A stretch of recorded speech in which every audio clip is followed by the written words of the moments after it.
नीम करोड़ी बाबा महाराज की जय। बाबा की तस्वीर के सामने की हुई प्रार्थना का उत्तर बाबा जरूर देते हैं।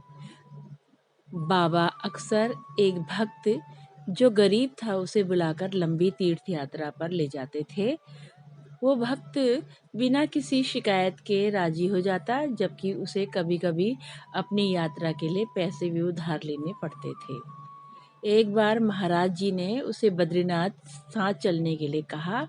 यात्रा में जाने से पहले उस व्यक्ति ने पूजा की मेज पर रखी बाबा जी की तस्वीर की ओर इशारा करते हुए अपनी पत्नी से कहा कि अगर किसी कारणवश वो संपर्क करना चाहे तो बाबा की तस्वीर के सामने कह दे।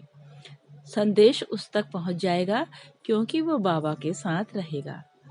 कुछ दिनों बाद हिमालय की ऊंचाइयों में महाराज जी अचानक उस भक्त की ओर मुड़े और बोले, तुम यहाँ क्यों आए हो? उस भक्त ने उत्तर दिया, महाराज जी, मैं तो आपकी आज्ञा से यहाँ आया हूँ। महाराज जी बोले, तुम्हारे घर में दाल आटा कुछ भी नहीं है। तुम्हारी पत्नी बहुत चिंतित है, क्योंकि खाने के लिए कुछ नहीं है और तुम इतनी दूर यहाँ हो।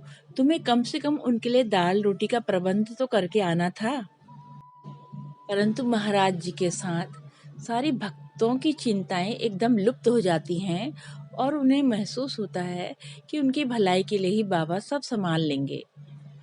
अपनी पत्नी के भोजन का प्रबंध न कर आने के लिए उस भक्त को फटकारने के आधा घंटे बाद बाबा अचानक बोले, भोजन आ गया है, उनको भोजन मिल गया है।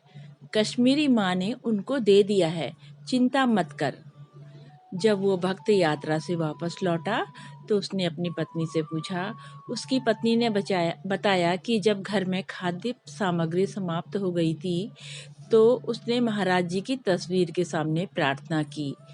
थोड़े समय बाद उसके अमीर पड़ोसी, जिन्होंने उससे अपनी पुत्री का जैसा व्यवहार किया, आटा चावल दाल इत्यादि की बोरियों के साथ उसके घर आए।